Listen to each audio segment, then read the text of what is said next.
lengkah suku kana ngaji mah lengkahna jadi ibad bantuan leungeun dikepatkeun kana ngaji mah kepatna jadi ibad bujur ibu didiukeun dina kursi diukna jadi ibad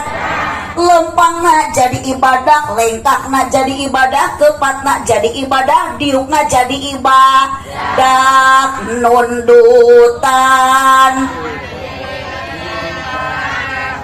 cok saha cok saha nunutan jadi ibadah ih hayat tong boro-boro nundutan nu bentak ge can karuhan ari ibu tuluh henteu bisi tuluh sok dina kursi nyarane tibrak sare ieu nyarekan abdi moal dimaklum ku abdi mah komo bapak-bapak tadi tibeurang ka sawah biasana wayah kieu geus tibrak sare di imah ayeuna kudu kieu pangajian di batur mata lamun ibu tuluh sok ibu sare da ibu-ibu keur ngaji nundutan wajar abah keur ngaji nundutan wajar ngan lamun abdi keur ceramah di payunan ibu nundutan eta mah kurang sare